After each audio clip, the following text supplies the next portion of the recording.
আসসালামু আলাইকুম। মোর্শেদ শোভন স্বাগত জানাচ্ছি এনটিভির দুপুরের খবরে। ক্রাউন সিমেন্ট শিরোনাম দেখছিলেন, এবারে নিয়ে যাচ্ছি পুরো খবরে। গণভোট না হলে জাতীয় নির্বাচনের কোনো আইনি ভিত্তি তৈরি হবে না বলে মন্তব্য করেছেন জামায়াতে ইসলামীর আমির ডাক্তার শফিকুর রহমান। বলেন, ফেব্রুয়ারিতে নির্বাচন না হলে দেশে বিশৃঙ্খলা সৃষ্টি হতে পারে। জানান, জামায়াত জোট করবে না, তবে সমঝোতার সম্ভাবনা আছে। সেক্ষেত্রে বদল হতে পারে অনেক প্রার্থীর নাম। সকালে সিলেট ওসমানী আন্তর্জাতিক বিমানবন্দরে সাংবাদিকদের কাছে তিনি এসব কথা বলেন। সিলেট থেকে আনিস রহমানের ক্যামেরায় সজল ছত্রের রিপোর্ট। দলের আমির নির্বাচিত হয়েছেন তৃতীয়বারের মতো।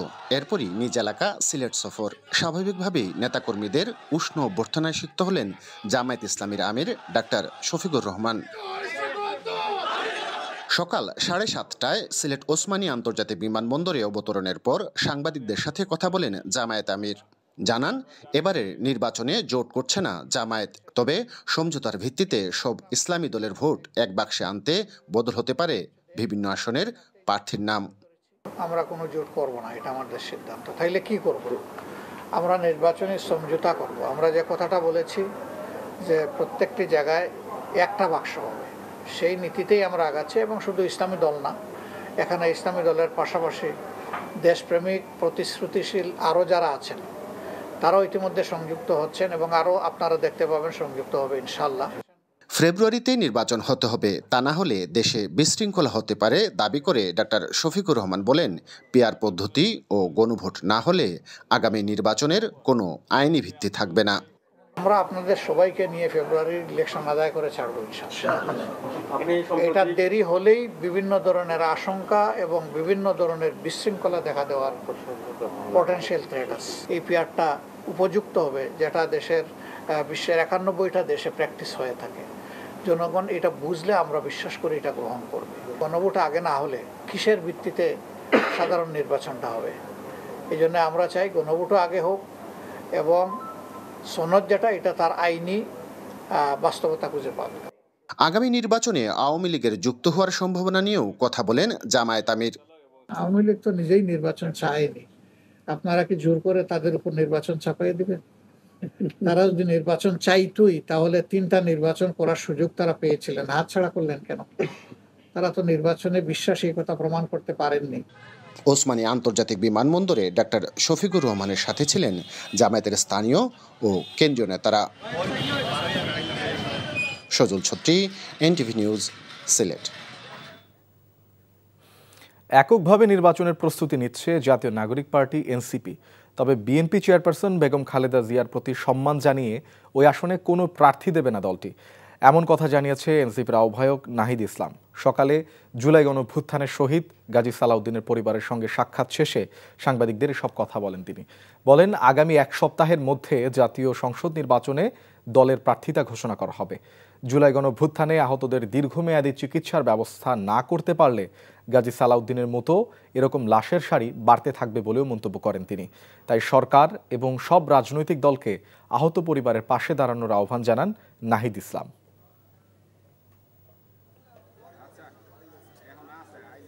আমরা গাজী সালাউদ্দিন ভাইয়ের এই মৃত্যুতে গভীরভাবে শোকাহত।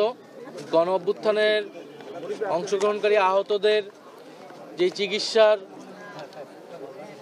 সুচিকিৎসার দায়িত্ব এই অন্তর্বর্তী সরকারের ছিল, তারা তা সম্পূর্ণরূপে পালন করতে পারেনি বিধায় আমরা এখনো আমাদের লাশের সারি বাড়তেছে, মৃত্যুর সংখ্যা বাড়তেছে, আমাদের শহীদের সংখ্যা বাড়তেছে। নিবন্ধনের দাবিতে নির্বাচন কমিশন ভবনের মূল ফটকে টানা 20 ঘণ্টা ধরে অনশন করছেন আমজনতা পার্টির সাধারণ সম্পাদক মোহাম্মদ তারেক রহমান। গতকাল নির্বাচন কমিশনের পক্ষ থেকে নিবন্ধন না পাওয়ার ঘোষণা আসার পর বিকেল 4টার দিকে নির্বাচন ভবনের সামনে আমরণ অনশনে বসেন তিনি। তারেক বলেন, দীর্ঘদিন রাজপথে আন্দোলন সংগ্রামে সক্রিয় থাকার পরও অজানা কারণে নিবন্ধন পায়নি তার দল। এদিকে মোহাম্মদ তারেক আন্দোলনের সাথে সংহতি জানাতে বেলা 11:30টার দিকে নির্বাচন কমিশনের সামনে যান গণ অধিকার পরিষদের সাধারণ সম্পাদক রাশেদ খান। বিষয়টি নিয়ে প্রধান নির্বাচন কমিশনের সাথে বৈঠক করেন তিনি। পরে গণমাধ্যমকে রাশেদ খান জানান, প্রধান নির্বাচন কমিশনার আশ্বস্ত করেছেন বিষয়টি গুরুত্বের সাথে দেখা হবে। তারেক রহমান ভাই যে নির্বাচন কমিশনের মূল ফটকে অনশন করছেন সেই বিষয়টি তার কাছে তুলে ধরেছি। নির্বাচন কমিশনের বৈঠকে তিনি বিষয়টি উত্থাপন করবেন এবং সেখানে তিনি আলোচনা করবেন, এটি তিনি আমাকে জানিয়েছেন। তত্ত্বাবধায়ক সরকার ব্যবস্থা দেশের নির্বাচনের ক্ষেত্রে অত্যন্ত কার্যকরী মন্তব্য করে বিএনপির আইনজীবী ব্যারিস্টার রুহুল কুদ্দুস কাজল বলেছেন, আদালতের রায়ে এই ব্যবস্থা ফিরলেও তা আগামী নির্বাচনের পরের নির্বাচন থেকে কার্যকর হবে। নির্বাচনকালীন তত্ত্বাবধায়ক সরকার ব্যবস্থা ফেরাতে আপিল শুনানির ৮ম দিনে বিএনপির পক্ষে শুনানি করেন তিনি। প্রধান বিচারপতি ডক্টর সৈয়দ রেফাত আহমেদের নেতৃত্বাধীন ৭ বিচারপতির পূর্ণাঙ্গ বেঞ্চে বিএনপি সহ আপিলকারী সব পক্ষের শুনানি শেষে রাষ্ট্রপক্ষ শুনানি করে। কাল আবারও শুনানি হবে। গত ২৭শে আগস্ট তত্ত্বাবধায়ক সরকার ব্যবস্থা বাতিলের রায় পুনর্বিবেচনার আবেদনের প্রাথমিক শুনানি শেষে আপিলের অনুমতি দেয় আদালত। এর পরিপ্রেক্ষিতে বিএনপির মহাসচিব মির্জা ফখরুল ইসলাম আলমগীর, জামায়াতের সেক্রেটারি জেনারেল অধ্যাপক মিয়া গোলাম পারোয়ার ও সুজন সম্পাদক বদিউল আলম মজুমদার সহ ৮ ব্যক্তি আপিল করেন।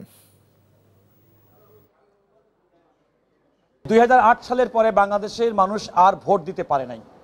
আমি বলেছি বাংলাদেশের মানুষ ভোটকে উৎসব মুখর মনে করে, যেমনটি ২০২৬ সালের ফেব্রুয়ারির মধ্যে অনুষ্ঠিতব্য নির্বাচনটি নিয়ে সারা দেশের মানুষের উৎসব এবং চাঞ্চল্য সৃষ্টি হয়েছে।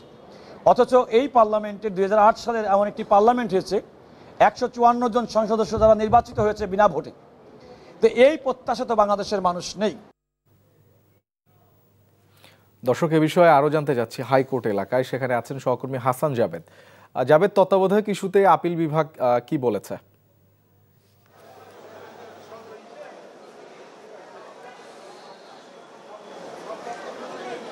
শুভন, তত্ত্বাবধায়ক সরকার ব্যবস্থা ফিরিয়ে আনতে যে ৮টি আবেদন করা হয়েছে, আপিল করা হয়েছে, সেই আপিলের উপর আজকে কিন্তু রাষ্ট্রপক্ষের অ্যাটর্নি জেনারেল মোহাম্মদ আসাদুজ্জামান তিনিও কিন্তু শুনানি করেছেন। তিনি যেটি বলেছেন যে সংবিধান কোনো কোরআন বা বাইবেল নয় যে তা সংশোধন বা পরিবর্তন করা যাবে না। জনগণের ইচ্ছার প্রতিফলন ঘটাতে সংবিধানের যে বেসিক স্ট্রাকচার সেটা ঠিক রেখে কিন্তু করা যায়।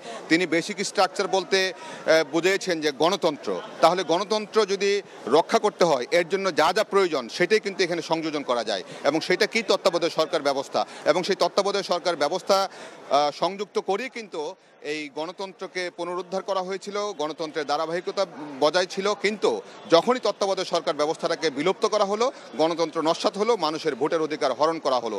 এবং তিনি বলেছেন যে রায় দিয়েছিলেন তৎকালীন প্রধান বিচারপতি খায়রুল হক, তিনি অন্যায় করেছেন, আইন অমান্য করেছেন, এবং তার সর্বোচ্চ শাস্তি 7 বছর হতে পারে এবং তার বিচার হওয়া উচিত, এবং সেই দাবিও তিনি করেছেন। এবং পাশাপাশি তিনি আরও যেটি বলেছেন যে জুলাই আগস্ট আন্দোলনের পর যদি সবাই সম্মিলিতভাবে একসাথে এই সংবিধানকে যদি ছুঁড়ে ফেলে দিয়ে নতুন সংবিধান প্রণয়ন করত তাহলে সেটাই হতো সংবিধান, নতুন সংবিধান।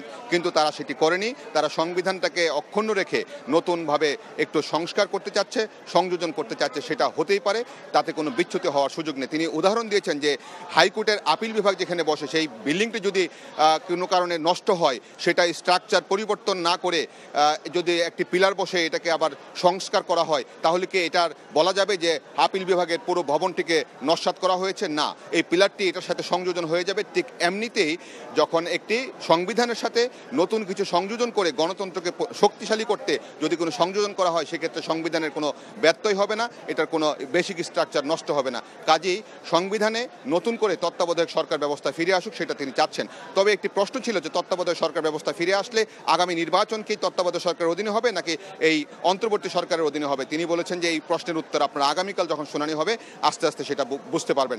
আর তিনি নির্বাচন করবেন কিনা সেই প্রশ্নের উত্তর দিয়েছেন যে তিনি ঝিনাইদহ থেকে তিনি নির্বাচন করবেন এবং নির্বাচনের আগে এই তার যে অ্যাটর্নি জেনারেল পদ সেখান থেকে তিনি পদত্যাগ করবেন এবং নির্বাচনের জন্য তিনি আশাবাদ ব্যক্ত করছেন। তো এই ছিল আজকে তত্ত্বাবধায়ক সরকার ইস্যুতে শুনানির সর্বশেষ। শোভন। দর্শক, জানছিলাম তত্ত্বাবধায়ক সরকার ব্যবস্থার খবর। পুলিশের লুণ্ঠিত বিভিন্ন ধরনের অস্ত্র ও গোলাবারুদ উদ্ধারে আর্থিক পুরস্কার ঘোষণা করেছে সরকার। দুপুরে গণমাধ্যমে পাঠানো প্রেস বিজ্ঞপ্তিতে জানানো হয়, অস্ত্র উদ্ধারে পুরস্কারের পরিমাণ LMG 5 লাখ টাকা, SMG 1.5 লাখ টাকা, চায়না রাইফেল 1 লাখ টাকা এবং পিস্তল ও শটগান 50,000 টাকা। আর প্রতি রাউন্ড গুলির জন্য 500 টাকা পুরস্কার দেয়া হবে। লুণ্ঠিত অস্ত্র ও গোলাবারুদের প্রকৃত সন্ধানদাতাকে নিকটস্থ থানায় যোগাযোগ করার জন্য অনুরোধ জানানো হয়েছে। সন্ধানদাতার পরিচয় গোপন রাখা হবে বলেও নিশ্চিত করা হয়েছে। এই ছিল দুপুরের খবর। এই খবরের ভিডিও সহ আপডেট জানতে ভিজিট করুন এনটিভি অনলাইন www.ntvbb.com। এছাড়াও এনটিভির জনপ্রিয় সব অনুষ্ঠান ও খবরের আপডেট জানতে ভিজিট করুন আমাদের ইউটিউব ও ভেরিফাইড ফেসবুক পেজ। 5টায় দেশের খবর দেখার আমন্ত্রণ রইল। ধন্যবাদ সবাইকে।